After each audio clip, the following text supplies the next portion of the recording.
Originally, Melquizael Costa was the lock of the night play for last week's card, but an illness to Steve Garcia caused that fight to get canceled, so we had to shift who we were going to go with, and it ended up paying off for us as we ended up going with Joaquim Silva. A little bit chalky at minus 300, but again, the basis of the lock of the night play is something that you guys can rely on a week-to-week basis, whether you guys want to play it straight, as I normally do, or if you want to use it as a pillar for a parlay.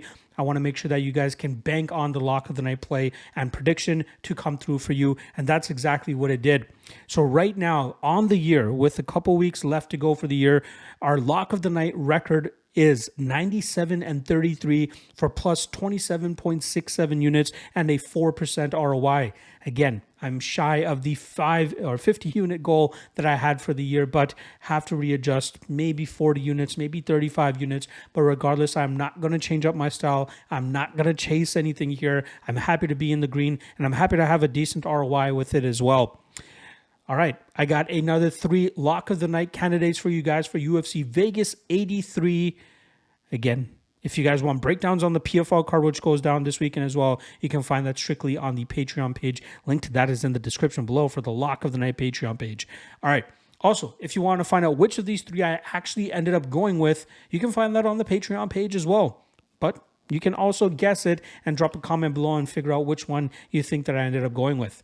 All right, first one that I have on tap for you guys is no surprise. Melquizael Costa, minus 270, or you can possibly get him around minus 250 now as he goes up against Steve Garcia. Last week, he was the lock of the night play. Obviously, I have 2 more selections that I'll be dropping to you guys later on in this video. Did I end up going with Costa once again, or did I like a better price on a better fighter? Who knows? But in regards to this matchup with Costa, the only thing he really has to worry about is the big power coming back his way from Steve Garcia. I think he is a fighter that has good enough lateral movement and a good enough kicking game from distance that he should be able to keep Steve Garcia at bay. And whenever Garcia gets a little bit too frustrated and gets irritated from the style of Costa, that should force him to explode into some shots that Costa will be able to change levels on, get this fight to the ground, and utilize his superior jiu-jitsu game. I think that will allow him to eventually lock up a submission and look for the illness that Steve Garcia was suffering from last week to play into Costa's hand this week, allowing Costa to pull away with this fight down the stretch and eventually latch onto a submission victory, cash in that ticket. Second lock of the night candidate I have for you guys is going to be the short notice Tim Elliott, who comes in at minus 180.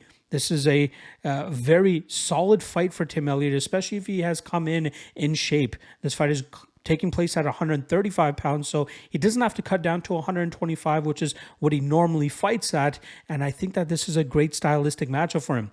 He is the flyweight leader in takedowns landed, and I think that's going to translate here as he goes up against a striker in Sumudaerji. Sumudaerji has notoriously had issues against guys that have been able to take him to the mat, often finding that submission within 2 rounds to get him out of there. I think Tim Elliott's awkward striking approach will keep him safe at distance here against Sumudaerji until it's eventually that time for Tim Elliott to get a takedown, and I think from there he should be able to work to a submission position and get that finish. That is why he is the second lock of the night candidate here. The third and final lock of the night candidate I have for you guys is the Iron Turtle, Jun Young Park, who comes in at minus 170 as he takes on Andre Muniz. Park, 4-fight winning streak right now. A big win last time around against Albert Duraev as he finished him in the second round of their matchup. But that just goes to show what he is great at. He's good at putting pressure on his opponents. He's good at staying in their face, and he's good at taking them to the ground and dominating them from that top position. He has very solid technical striking, which is probably the outright advantage he has in this matchup against Muniz. And I think his defensive grappling is good enough to stay away from any of the threatening positions that Muniz might put him into. And as this fight starts getting down the stretch, I think the weaponizing of cardio that Jun Young Park normally does will play into his favor here against Muniz, who does not do well against guys that normally pressure him and keep him on his back foot. Give me Park, and give me Park to actually win this fight in the third round. But at minus 170, he wouldn't be a bad lock of the night prediction either. There you guys go. 3 lock of the night candidates that I have for you guys. Which one did I go with? Check the link in the description below for the MMA Lock of the Night Patreon page. Those guys already know what's up. Make sure you guys take advantage of that as well. And I will be back later to drop the top 3 dog of the night candidates that I have for you guys for UFC Vegas 83. Until then, peace.